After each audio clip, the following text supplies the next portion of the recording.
that sort of carelessness that had cost Susie so dearly in Night of the Cornstalker.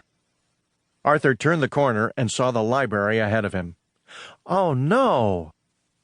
Outside the building, a long line of kids had already formed.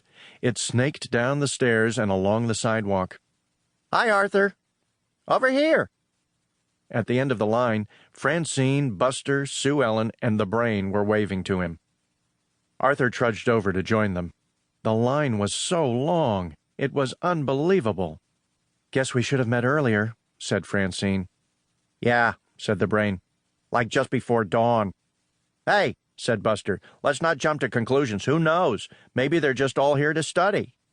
On a Saturday, said Francine. Sue Ellen yawned. Early on a Saturday, she added. Arthur sighed. I don't think so, Buster. Besides, everyone I just passed is wearing a Cy-Pock shirt or hat. Even once we get in, said Francine, there won't be any new books left. I guess we could check out some of the old ones to read again, said Arthur. Buster nodded. Yeah, how about Curse of the Mummy's Breath? Talk about not brushing your teeth. Or Skeletons in the Closet, said the Brain. I wore the same clothes for a week after I read that one. The clouds rolled overhead, and the sun disappeared. Don't forget the scariest one of all, said Francine. Zombie substitute teacher. Ooh, everyone said together. They all shuddered. I wonder why that TV truck is here, said Buster. He pointed across the street. Maybe the reporters are fans too, said Sue Ellen. Or maybe, said the Brain, it's news to see a line outside a library on a Saturday morning. Never mind that, said Francine. Look, the doors are opening. They all turned to watch. The library doors creaked open slowly. A sinister shadow appeared within, slowly moving forward. The sun came back out as the shadow reached the steps. Good morning, said Miss Turner, the librarian. This is quite a turnout. The kids cheered. She held up a hand to quiet the crowd. It's a pleasure to see you all.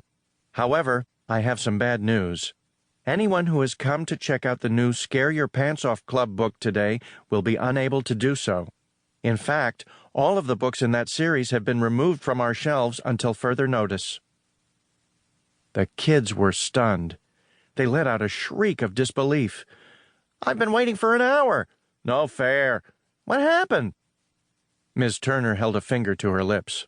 That's all I can say at this time. Naturally, you're all welcome to come in and pick out something else, but quietly. Remember, this is a library. She went back inside. The doors closed behind her, and nobody rushed to open them again.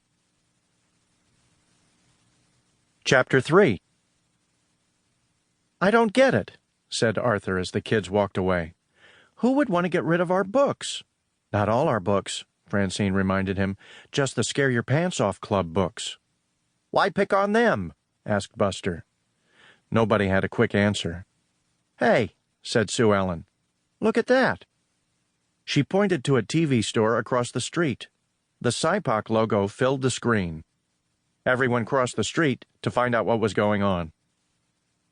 In suburban Elwood City, said the news reporter, a parents' group has chased some children's books off the shelves of the public library.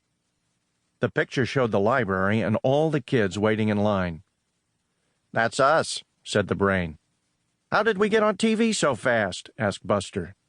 I imagine, said the Brain, that they used a satellite downfeed to get these pictures back to the studio.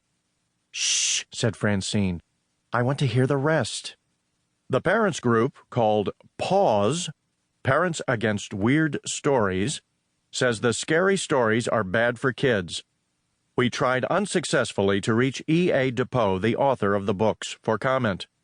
Hoping to build more support, PAWS is holding a rally for concerned parents. They will meet on the library steps at 1 o'clock tomorrow afternoon. The news moved on to other stories. Red alert, Buster shouted. If we ever want the pants scared off us again, we've got to do something, and fast. But what? Asked Francine.